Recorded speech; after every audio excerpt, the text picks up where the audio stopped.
तुम्हाला बोलू का दिलं नाहीस? सिड, हे बघ, इथे जे काही झालं ते आपण आता विसरून जाऊया. रत्नाक्काला थोडा वेळ देऊया. सिड, तात्यांनी मला या घरातलं प्रेम नाती टिकवून ठेवायची जबाबदारी दिली आहे. आणि आपणच असं भांडत राहिलो तर कसं होईल? अगं पण सिड, बास आता. बरं, इथे जे काही झालंय ते बाकीच्यांना कळता कामा नये. कारण त्यांना जर कळलं तर त्या रागावतील, जाब विचारायला येतील आणि मग अजून भांडण होईल. त्यापेक्षा आपण रत्नाक्का का नाही येते त्याचं वेगळं कारण सांगूया.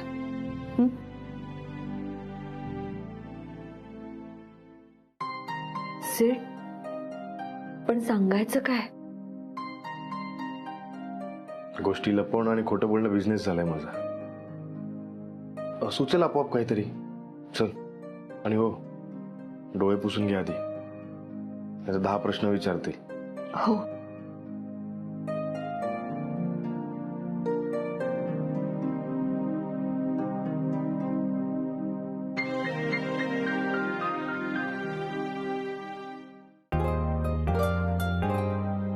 मोठ्या बाई अहो करपतील त्या चकल्या. मोठ्या बाई, काय झालं? तुमचं लक्ष नाहीये? अगं सिद्धू गेलाय तिकडे रत्नाकांकडे आदितीला शोधायला. अजून आला नाही. तिकडे काय झालं तर नसेल ना? पण तो नक्की रत्नाक्कांकडेच गेलाय ना? नाही तर दोघे गेले असतील बाहेर फिरायला आणि आपण इथे त्यांची वाट बघत बसू. असं न सांगता नाही जाणार ग. नाही काय? गावात बिबट्या शिरला होता तेव्हा गेले होतेच की. काय ग, तुम्ही सगळेजणी तिची काळजी वाढवताय. सुमित्रा, तू लक्ष नको देऊस.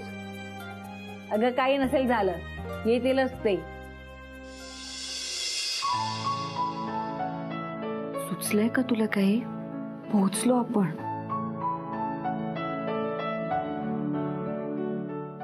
वेडी आहेस का तू? तिथे थांबून राहिलीस? काय झालं? नाही नाही, काही नाही.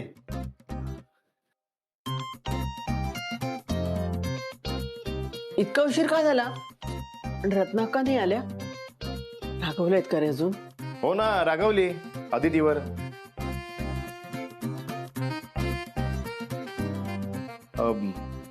ते नाही का त्या दिवशी ती सांगत होती आपल्याला, माझ्या नवऱ्याचं माझ्यावर खूप प्रेम आहे. ते त्याचं काय? डोक्यात तेच आहे तिच्या अजून. दोघं छानपैकी कॉफी पीत गप्पा मारत बसले होते. मामांच्या हातात काय होतं माहितीये? गुलाबाचं फूल. रत्नाक्का लाजत होती आणि त्यात अदिती मॅडम गेल्या. आणि अदिती तिकडे जाऊन रत्नाक्काला म्हणायला लागली, चला खाली चला, खाली चला, सगळे बोलत आहेत म्हणून. रत्नाक्का कारण देत होती, पण अदितीला कळलं नाही. मी गेलो आणि मला कळलं की या दोघांना जरा प्रायव्हसी हवी. दोघं छानपैकी गप्पा मारत बसले होते आणि हिच आपलं चाललं होतं, खाली चला, गाईची पूजा करायची, वासराची पूजा करायची.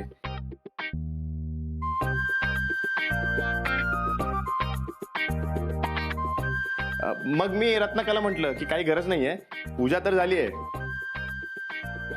आता मामांना वेळ मिळाला तर तुम्ही छान गप्पा मारा. तर रत्नाका लाजली, लाल झाली.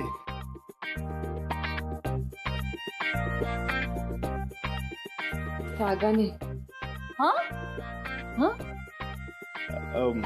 लाजून लाल झाली. हा.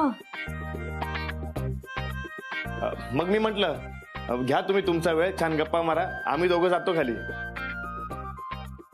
मग हिला खेचत खेचत खाली घेऊन आलो. हो ना? हो. सुमित्रा, मी तुला म्हणाले होते ना की काही होणार नाही म्हणून. उगीच काळजी करत बसली तू. आणि ह्या आदितीला काळजी? रत्नाक्काला राग आला असेल का? त्यांना वाईट वाटलं असेल का? पण त्यांना आपलं त्याचं काही नाही. त्यांचा आपला छान रोमांस सुरू आहे. राहू दे तिला, आपण इकडे फराळ बनवूया. अरे हो, विसरलोच. अदिती, अगं सगळे मला विचारत होते की आधी तिला फरात खायला काय आवडतं सांग. काय काय दीदी, काय आवडतं तुला? ए खरं काय आवडतं ग तुला? काय आवडतं तुला? आठवल्यावर सांगेल ती. हो. ये ना इथे, मी तुला शिकवते. ये. हो बस ना बस.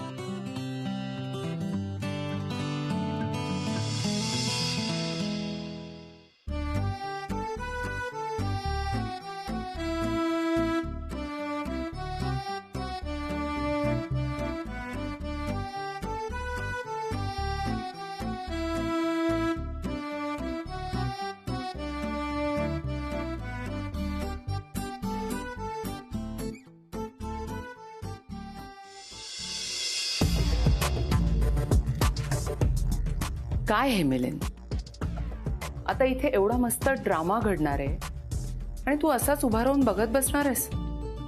अरे जरा एन्जॉय कर.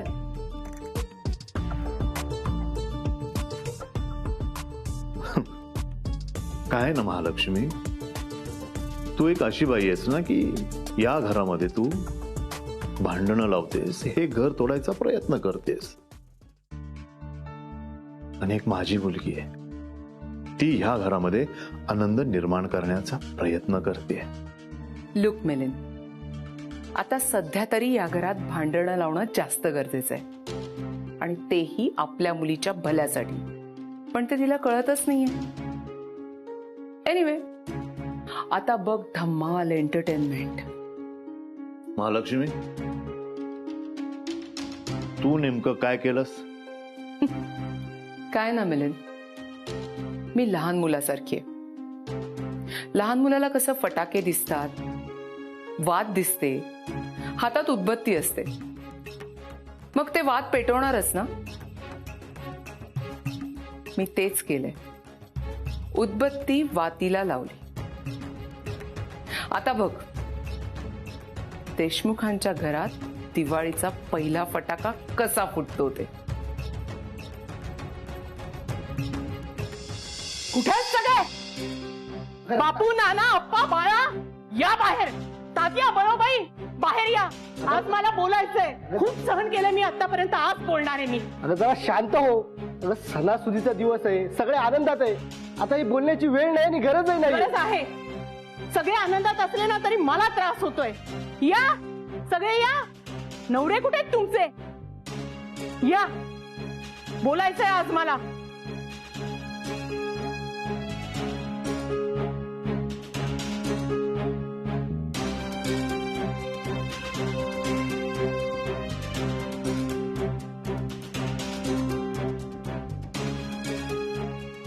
सी मिलन, फिल्म सुरू झाली आता.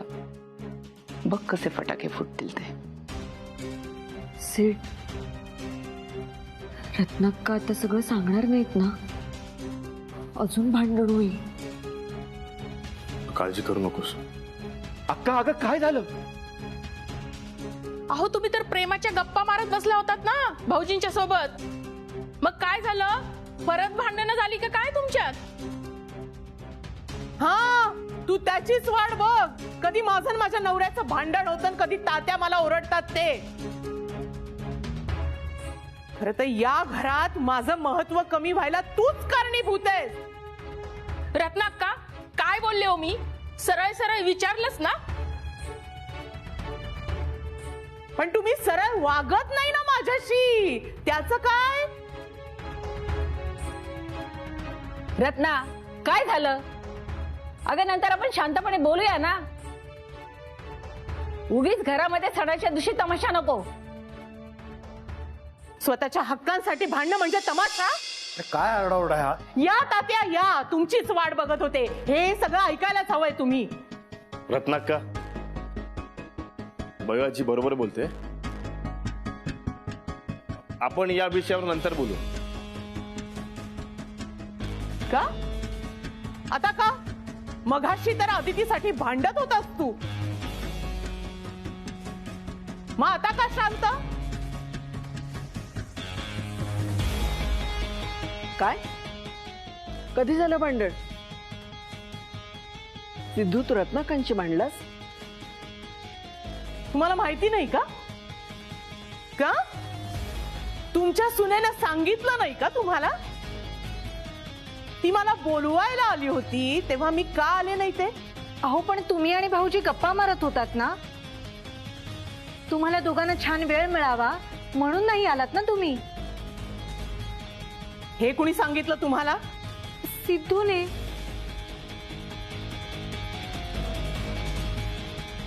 या घराला गोष्टी लपवण्याचा आणि खोटं बोलण्याचा रोग लागलाय का?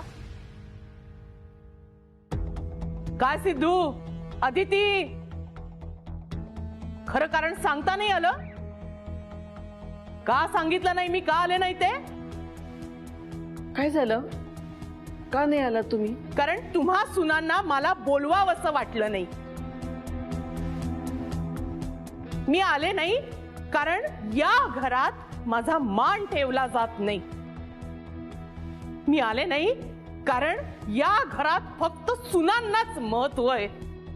मी आले नाही कारण या घरात मुलगी आणि सुना याच्यात फरक केला जातो. पण आव मात्र असा आणला जातो की सगळे कसे चांगले आहेत. रत्नाक्का काय बोलतेस? तात्या आहेत समोर. म्हणूनच बोलतीये मी आप्पा. अरे पण असं झालंय काय तुला एवढं भडकायला? खूप काही झालंय तात्या. दरवर्षी घरात नवीन धान्य आल्यानंतर मी माहेर वाशिणीची ओवी म्हणते ना, पण यावर्षी नाही म्हटली. कारण यावर्षी तुमच्या सुनांनी मला धान्य दळायला बोलवलंच नाही. अगं पण मग तू स्वतःहून यायचं ना. घर पण तुझंच आहे, भावजाई पण तुझ्याच आहे. तुला कोणी अडवलं होतं का? हे बघा बघा, हे तू अजून सुद्धा सुनांचीच बाजू घे. तात्या, मी जे म्हणते ना ते खोटं नाहीये. या घरात परक केले सगळ्यांनी मला. अक्का, अगं कोण परक मानतो तुला? तुम्ही सगळेच परक मानतायत मला. काल माझ्या गाडी चालवण्यावरून या सगळ्या जणी बोलल्या मला. मी रागावले तर माझी समजूत काढायला, मला सॉरी म्हणायला सुद्धा कुणी आलं नाही. ते हिच्या आई वडिलांच्या घटस्फोटाचं झालं तेव्हाही कुणी मला समजवायला आलं नाही. रात्रभर सगळे तुमच्या दाराभोवती घुटमळत होते,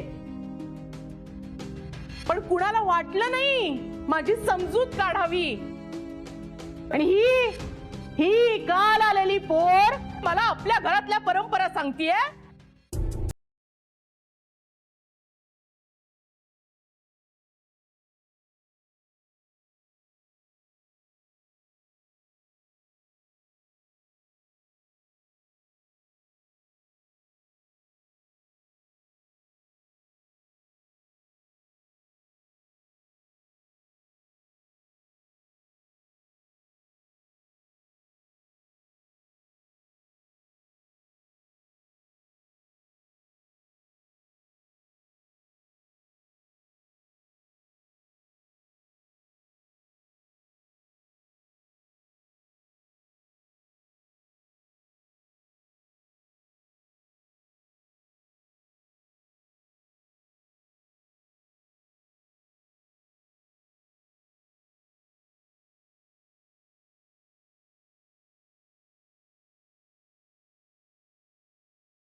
अगं रत्ना तसं काही नाहीये. अगं सगळेजण तुझा विचार करतात. भयो, तू अजून पण यांचीच बाजू घेतेस. तुला कधीच नाही वाटलं मुलीच्या बाजूने उभं राहावं? आणि तात्या, तुम्हालाही नाही वाटलं मला ओरडताना की हाच नियम आपण आपल्या होणाऱ्या सुनेला सुद्धा लावला पाहिजे? किती ओरडलात तुम्ही मला. अहो, मी घटस्फोट हा शब्द सुद्धा उच्चारला नाही. साधं भांडण झालं म्हणून सासरून इथे आले तर केवढं बोललात तुम्ही मला. पण तुम्हाला ही मुलगी चालते जिचे आई वडील घटस्फोट घेतायत, जी त्यांची भांडणं बघण्यात मोठी झालीये, अशा संस्कारात वाढलेली मुलगी चालते तुम्हाला? कशावरून एवढा विश्वास दाखवता तुम्ही हिच्यावर तात्या? ही गर्दीची भीती वाटणारी, नाती तोडायच्या संस्कारात वाढलेली मुलगी, ही कशी काय आपल्या घरची सून होऊ शकते तात्या?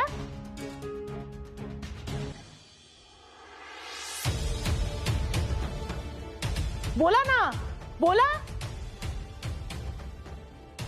मला एवढं ऐकवत असता, आता बोला तुम्ही. रत्नाक्का, अगं ती पोर ऐकते, तिच्या समोर तरी नको बोलूस असं. ए अप्पा, मला जे काही बोलायचं ना ते मी तोंडावर बोलते. तुमच्यासारखं आहे असं लपून छपून बोलत नाही अजिबात. हा तात्या, हिच्यासाठी सगळे तुमच्याशी खोटं बोललेत, सगळं लपवलंय हिच्यासाठी तुमच्यापासून. हे चाललं तुम्हाला. तिला नाही ओरडलात तुम्ही? तात्या, ही मुलगी जर या घरात सून म्हणून येणार असेल तर यापुढे मला कुणीही काहीही बोलणार नाही. मी ऐकूनच घेणार नाही.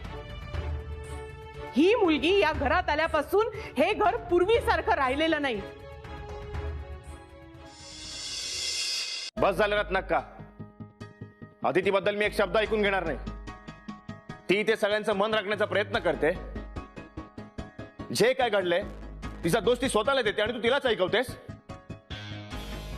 अगं तिच्याकडे बघ तरी, तिला या सगळ्याचा किती त्रास होते तुला काय माहित?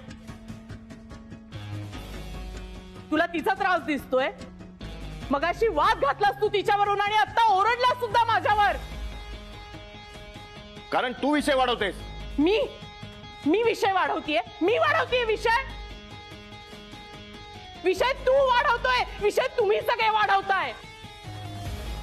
रत्नाक्का, उगाच नको त्या गोष्टी उकरून काढतायत तुम्ही. ए ताई, तू तर गप्पच बैस आता.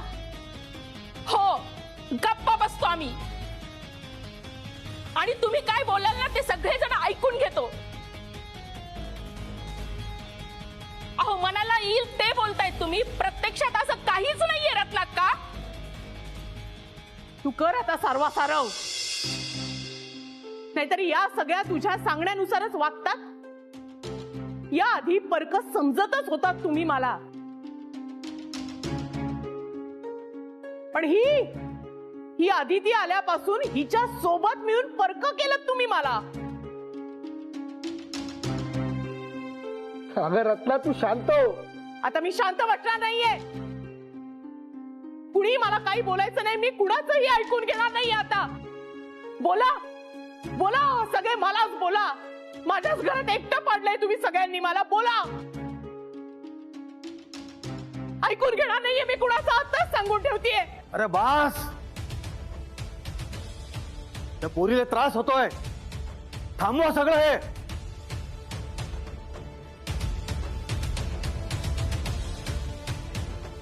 अदिती अगं, अदिती अगं. अदिती, काय झालं? एक मिनिट बाजूला वा. अदिती बेटा, गर्दी करू नका. अदिती,